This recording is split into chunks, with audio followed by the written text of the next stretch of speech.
Et nous sommes dans la ville de Gênes, en Italie. Sébastien, traumatisé, on s'en souvient très bien, par l'effondrement du pont Morandi. C'était il y a 4 ans, un drame suivi de près par la mafia. Oui, et pour cause, la presse italienne nous a appris hier que figurait parmi les dizaines de véhicules entraînés dans la chute du pont le 14 août 2018, un camion à la cargaison très précieuse, une fourgonnette contenant plus de 900 kilos de résine de cannabis destinée à la mafia napolitaine, un chargement d'une valeur de plus de 3,5 millions d'euros.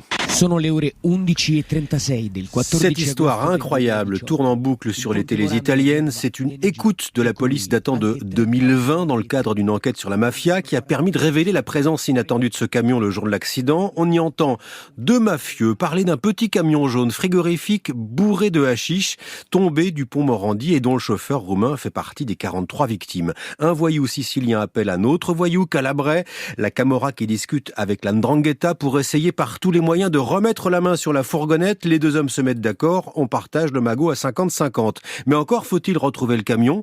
Les mafieux vont suivre à la trace le parcours de la carcasse, mais ils ne réussiront jamais à la récupérer.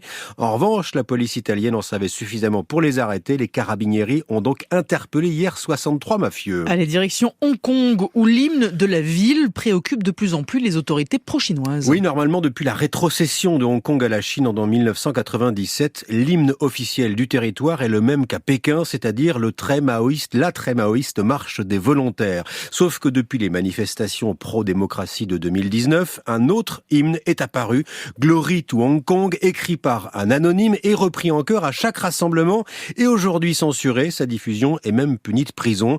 Or, quand on fait une recherche sur Google en anglais, Google qui est accessible depuis Hong Kong contrairement à la Chine, si on fait une recherche « Quel est l'hymne de Hong Kong ?», eh bien, le premier résultat, c'est Glory to Hong Kong, la chanson des pro-démocraties.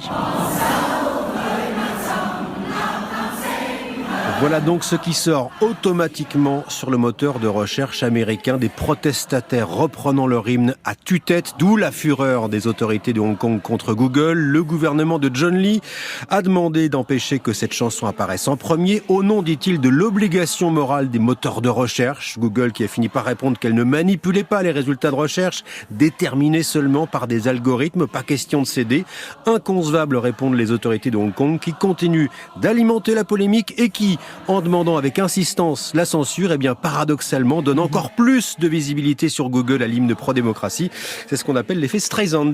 Et oui, comme Barbara Streisand. Exactement. On finit en Colombie avec une chef de la police qui assume ses cheveux crépus et c'est une première dans ce pays. La commandante Marta Estrada est en effet devenue la première policière afro-colombienne à travailler les cheveux non lissés.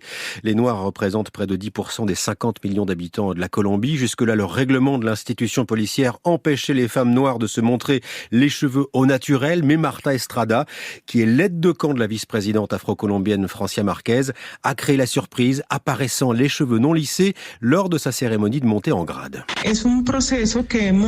Elle a été interviewée, Marta Estrada, par une radio locale, on l'entend là. Nous sommes fiers, dit-elle. Être afro est une question de naissance, devoir le cacher est une faute de reconnaissance de la diversité ethnique et de notre santé. La police elle-même a publié l'image de Marta Estrada recevant le grade de commandante, ses boucles de cheveux à l'air et sans le képi traditionnel de son uniforme. Estrada qui a aussi avoué avoir jusqu'à présent utilisé des crèmes contenant des produits chimiques manifestement nocifs pour lisser ses cheveux. Depuis 6 ans, elle et d'autres policières afro réclamaient un changement à la tenue officielle, mais leur demande n'a été acceptée que récemment par la première femme noire vice-présidente de Colombie, après l'arrivée au pouvoir de la gauche l'été dernier pour la première fois de l'histoire du pays. Eh bien, formidable. Merci beaucoup, Sébastien Legénie.